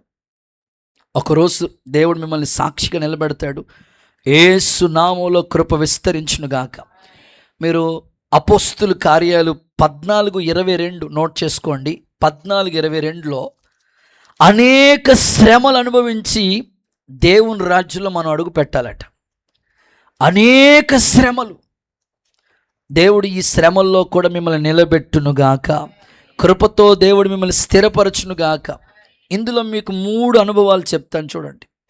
నిండు గర్భిణి అనండి, ఎంత శ్రమ పడుతుంది, ఎంత భయంకరంగా పెయిన్ భరిస్తుందండి. 9 మాసాలు మోస్తూ ఉంటుంది, ప్రతిరోజు శ్రమ ఆమెకి. ఇక డెలివరీ టైంలో ఒకేసారి ఎముకలు ఇరిసేస్తే ఎంత బాధ కలుగుతుందో అంత పెయిన్ వస్తుందట. ఆ శ్రమ తర్వాత ఎప్పుడైతే ఆ ప్రక్కన పిల్లోడు పుట్టాడో తీసుకొచ్చి పక్కన పడుకోబెడితే ఆ బాధ అంతా మర్చిపోతూ ఉంటుందట. ఉదయకాలం దైవజనుడిగా నీకు చెప్తున్నా, నువ్వెంత శ్రమ పడుతున్నావో నీ అవమానానికి ప్రతిగా రెట్టింపు ఘనత నా ప్రభు అనుగ్రహించునుగాక ఖచ్చితంగా. ఇంకోటి ఏంటంటే, యజమానుడు పిల్లల్ని పెంచడానికి ఎంత శ్రమ పడతాడండి. పొద్దున్ననక సాయంకాలం అనక డ్యూటీ అని ఓటీ అని రాత్రి మగళ్ళు ఎంత కష్టపడతాడండి. పిల్లల్ని పెంచడానికి ఆయన పడిన కష్టం, ఎప్పుడైతే పిల్లలు వెల్ సెటిల్ ఓ మంచి పొజిషన్లోకి వచ్చారో ఆ తండ్రి కష్టమంతా మర్చిపోతాడండి. దేవునికి స్తోత్రం. సో ఇంకొకటి, తోటమాలి అంటే తోటని కాపలా కాస్తున్న వ్యక్తి. ఆ తోటలోనికి కలుపు మొక్కలు తీస్తూ ఉంటాడు, నీరు పెడతా ఉంటాడు, పొద్దున్నే అందరికన్నా ముందుకు వెళ్తూ ఉంటాడు, పొలం కొరకు ఎన్ని విత్తనాలు నాడు ఎన్నో విధాలుగా ప్రయాసపడతా ఉంటాడు. ఎంత ప్రయాసపడ్డాడు, ఆ కష్టము పంట చేతికి వచ్చినప్పుడు ఆ కష్టం అంతా మర్చిపోతాడు. నువ్వు కూడా అవమానాలు వస్తున్నాయని, నిందలు వస్తున్నాయని దేవుని విడిచిపెట్టాలని మనసు రానివ్వద్దు. దేవునికి దూరం అవ్వాలని మనసు నీలో రానివ్వద్దు. నీ కష్టం వెనకాల దేవుడు ఒక ప్రతిఫలాన్ని నీ కోసం దాచిపెట్టాడు. ఈ అగ్ని లాంటి శ్రమలో నిలబడుదువుగాక, నిరీక్షణతో మీరు ఎదురు చూసుదురుగాక. 5, 100 ద్రాక్ష గెలలు. 100 అంటే 100, 100 ద్రాక్ష గెలలు, 100 ద్రాక్ష గెలలు. ఇది దేనికి గుర్తుగా ఉంది? ఇప్పుడు పెండ్లి కుమారుడైన ప్రభుని ఎదుర్కోవడానికి 100 ద్రాక్ష గెలలు కొనుక్కుని వెళ్ళమని కాదు, దీంట్లో ఒక ఆత్మీయ అర్థం ఉంది. 100 ద్రాక్ష గెలలు. ద్రాక్ష అంటేనే ఆ ఫలింపు. ఓ మాటలో చెప్పాలంటే 100 ఫలించుట అనండి. ఇంకొకసారి చెప్పండి, 100 ఫలించుట అనండి. రెఫరెన్స్ నోట్ చేసుకోండి. యోహాను సువార్త 15:5. ఇది చదవమ్మా. యోహాను సువార్త 15:5. ద్రాక్షవల్లిని నేను, ఏగల కదమ్మా, తీగల మీరు, ఎవడు నా యందు నిలిచి ఉండునో, నేను ఎవరి యందు నిలిచి ఉంటాడో వాడు బహుగా ఫలిస్తాడు. అందరూ ఆమేన్ చెప్పండి ఒకసారి. బహుగా ఫలించటం, 100 ఫలం. ఈ ఉదయకాలం మీరు ఫలిస్తున్నారు, కానీ కొంచెం కొంచెం దేవుని ఎదుట నువ్వు నిలబడటానికి ఆ అబీగయలు తీసుకెళ్ళిన ఈ 100 గెలలు దేనికి గుర్తుగా ఉందంటే 100 ఫలించటం. ఉపమానం తెలుసు కదా, 30 100 నువ్వు ఫలించాలి. 100 ఎప్పుడు ఫలిస్తావు తెలుసా? మంచి నేలన పడిన విత్తనం చెప్పండి 100 ఫలించింది. ఇప్పుడు దైవజనుడు వాక్యం అనే విత్తనాన్ని తీసుకుని వస్తున్నాడు. కొన్ని ముళ్ళ తప్పలు, కొన్ని రాతి నేల, కొన్ని ఏమో త్రోపక్కకి వెళ్ళిపోతున్నాయి, కొన్నే మంచి నేల పడుతున్నాయి. ఈ ఉదయకాలం నా ప్రార్థన ఏమిటంటే, మంచి నేలగా నీ హృదయం మారితే 100 నువ్వు ఫలించదువుగాక. ఎప్పుడు మంచి నేలగా మారుతుందో తెలుసా? చాలామంది వాక్య సమయానికి వస్తూ ఉంటారు. మరో విధంగా మీరు భావించకండి. ఒక అన్నయ్యగా వందనాలు చెప్తున్నా, 2 చేతులు జోడించి మీకు చెప్పే మాట, వాక్య సమయానికే మీరు రావటానికి అలవాటు చేసుకోకండి. మీ హృదయం హరిబరిగా మీరు వచ్చేసి అలా కూర్చుంటే ఏమి ఫలించదు ఆ వాక్యం. ముందు ఒక పొలంలో విత్తనాలు వేసేటప్పుడు రైతు దున్నుతూ ఉంటాడు. పాటలు చాలా ప్రాముఖ్యం, ఆరాధన ఇంకా ప్రాముఖ్యం, వాక్యం ఇంకా అన్ని ప్రాముఖ్యం, ఏది తీయటానికి లేదు. అందుకే మనం ఆదివారం దేవుని మందిరానికి వచ్చినప్పుడు హరిబరిగా కాదు, హడావుడిగా కాదు, సిద్ధ మనసుతో మీరు దేవుని సంధికి వస్తే ఆ నేల చదును చేయబడుతుంది ఆరాధనలో. అప్పుడు ఇక్కడ దైవజనుడు ఎన్ని విత్తనాలు విత్తినా మీరు 100 ఫలిస్తారు. చాలామందికి ఫలితం సరిగ్గా ఎందుకు కనబట్టలేదంటే మంచి నేలగా హృదయం లేదు, ఆరాధనలో ఉండట్లేదు, పాటల్లో ఉండట్లేదు, మీ హృదయం తెరవబట్టలేదు. ఇక్కడ ఎన్ని విత్తనాలు మేము చల్లుతున్నా అవి ముండ్ల తుప్పలోకి వెళ్ళిపోతున్నాయి. ఈరోజు మంచి నేలను పడిన విత్తనంగా మీ హృదయాన్ని చేసుకోండి, సరి చేసుకోండి. మత్తయి 13:23 నోట్ చేసుకోండి. మంచి నేలను పడిన విత్తనం 100 ఫలిస్తుంది. ఇస్సాకు విత్తనం వేసి 100 పంట కోసాడు. అలాంటి కృప దేవుడు మీకు దయచేయునుగాక. గట్టిగా ఆమేన్. చివరిది ఆఖరి మాట, 200 అంజూరు పండ్లు, 200 అంజూరపు అడలు. ఈ అంజూరం దేనికి గుర్తుగా ఉంది అనంటే ఆత్మీయ స్వస్థత అనండి. ఇప్పుడు హిజ్కియాకు మరణకరమైన రోగం వచ్చినప్పుడు ఏ ముద్ద వేశారు చెప్పండి? అంజూరపు ముద్ద. చూడండి, రాజుల 2వ గ్రంథం 20వ అధ్యాయం 7వ వాక్య భాగం. రాజుల 2వ గ్రంథం 27. పిమ్మట యెషయా అంజూరపు పండ్ల ముద్ద తెప్పించడం చెప్పగా వారు దాన్ని తెచ్చి కురుపు మీద వేసిన తర్వాత అతడు బాగుపడ్డాడు. దేవుడికి స్తోత్రం కలుగునుగాక. 2 చేతులు అల్లాడిస్తూ హల్లెలూయా అని చెప్పండి. ఆత్మీయ స్వస్థత అంటే, ఒక మాటలో చెప్పాలంటే, ఆదివారం మీరు ఆరాధనకు వస్తారు, వాక్యం వింటారు, మరలా ఆదివారం దాకా దేవుని సన్నిధి గుర్తుండు, అలా కాదు. ఎప్పటికప్పుడు మీరు శుద్ధి చేయబడతానే, సరి చేయబడతానే, ప్రతిరోజు ఆత్మీయంగా, ఇప్పుడు శారీరకంగా ఎంత హెల్తీగా ఉన్నామో లేదో ఎలా చూసుకుంటున్నారో, ఆత్మీయ విషయాల్లో కూడా హిజ్కియాకు ఆ ముద్ద తీసుకొచ్చి వేసిన వెంటనే అద్భుతమైన స్వస్థత కలిగింది. నువ్వు కూడా అనేకమైన లోపాలతో దేవుని మందిరానికి వస్తున్నావు. దేవుని మందిరానికి వచ్చి సరిగ్గా చేతులు పనిచేయట్లేదు అనుకోండి, అది లోపం. కాళ్ళు పనిచేయట్లేదు అనుకోండి, అదొక లోపం. అలాగే అవయవాల్లో ఎలా లోపం ఉన్నాయో, భక్తి విషయాల్లో కూడా అనేకమైన లోపాలతో మీరున్నారు. ఎప్పటికప్పుడు మీరు ఆత్మీయంగా స్వస్థత పొందితే, ప్రతిరోజు శుద్ధీకరించబడితే, దేవుని ఎదుట ఖచ్చితంగా మీరు నిలబడతారు. అందుకే అబీగయీలు ఏమంటారు తెలుసా? వాస్తవంగా ఈ దోషమంతా ఎవరు చేశారు? నాబాలు చేశాడు. వ్యతిరేకంగా మాట్లాడింది నాబాలు, దూషించింది నాబాలు, మిస్టేక్స్ అన్నీ నాబాల్లో ఉన్నాయి. కానీ ఆమె ఏమో ఒప్పుకుంటో తెలుసా? ఈ దోషం నాదిగా ఎంచుకుంటున్నాను. చూడండి, ఆ రిఫరెన్స్ కోట్ చేయండి, ప్రార్థన చేసుకుందాం. సమూయేలు మొదటి గ్రంథం 25వ అధ్యాయం 22, 23 వాక్యాలు చదువుకుని ప్రార్థన చేసుకుందాం. సమూయేలు మొదటి పుస్తకం 25, 22, 23 వాక్యాలు చదువుకుంటే ఇలా రాయబడి ఉంది కదా. 25వ అధ్యాయం 22, 23 వచనాలు లేదా మీ బైబిల్లో? దావీదు చదవమ్మా. నా ఏలుని వాడ ఈ దోషము నాదని ఎంచుము. 22వ వచనం చదవక. నీ గొప్ప అపాయము శత్రువు కలుగు చేస్తున్నాడు గనుక అని ప్రమాణం చేసి ఉండెను. అబీగయీలు దావీదును కనుగొని 23, 24 కూడా నోట్చిన. దావీదును కనుగొని గార్ధబం త్వరగా దిగి సాష్టాంగపడి నమస్కారం చేసి ఆయన పాదాలు పట్టుకుని ఇట్లనే, నా ఏలిన వాడా ఈ దోషం నాది. హల్లెలూయా చెప్తారా? నిజంగా మిమ్మల్ని అడుగుతున్నా, స్త్రీల సమాజం అందరూ కొందనాలమ్మా. మీ భర్త ఏదైనా మిస్టేక్ చేయాలనుకోండి, ఈ దోషం నాదని ఎంచుకుంటారా? ఈ మధ్యకాలంలో ఎవరో చెప్తే విన్నాను, 4 రోజులు నీకు కనపడను నీకు అన్నదంట భార్య భర్తతో. 4 రోజుల వరకు నేను కనపడను నీకు అన్నదంట. ఎలా ఫీల్ అవుతావు నువ్వు? హ్యాపీ. ఇంకేముంటాయి కదా కొటేషన్స్, అమ్మ ఏమంటాయి ఇంగ్లీష్లో, ఏదో గ్రోత్ అంట. ఏంటమ్మా దాని పేరు? చాలా హ్యాపీగా ఉంటానన్నదంట.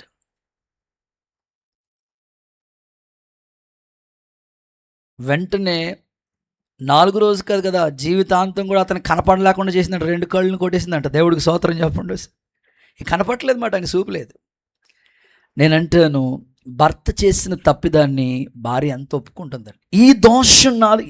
ఉన్నారు ఇక్కడ స్త్రీలందరూ, అమ్మ స్త్రీలందరూ తల్లి లాంటి వాళ్ళు, మీరు అమ్మ అడబోడుసులు, అమ్మ వందనాలమ్మ, అందరికి వందనాలు.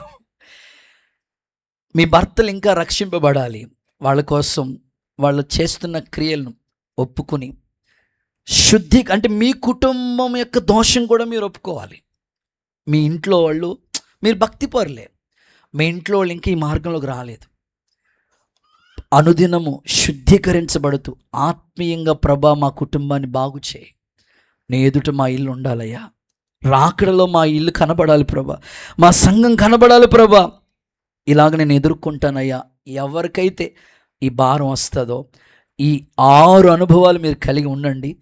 దేవుని ఎదుట రాకడలో ఎత్తబడే గుంపులో మన సంఘం కనబడునుగాక. ఇక్కడున్న వాళ్ళందరూ కనబడుదురుగాక. మీ ఇంట్లో ఎవ్వరు విడవబడకూడదు. మీ భర్త, మీ భార్య, మీ పిల్లలు అందరూ ఎత్తబడే గుంపులో దేవుని ఎదుట కనబడుదురుగాక. చెప్పండి, అబీగయల్ని ఎదుర్కోవటానికి దావీదు పట్టుకెళ్ళిన కానుకలు 6, వాటి ఆత్మీయ అర్థాలు. తిరిగి నా పాట నాకు అప్పచెప్పండి, ముగించుకుందాం. అందరూ ఒకసారి చెప్పండి. 1, 200 రొట్టెలు, అది జీవవాక్యానికి గుర్తు.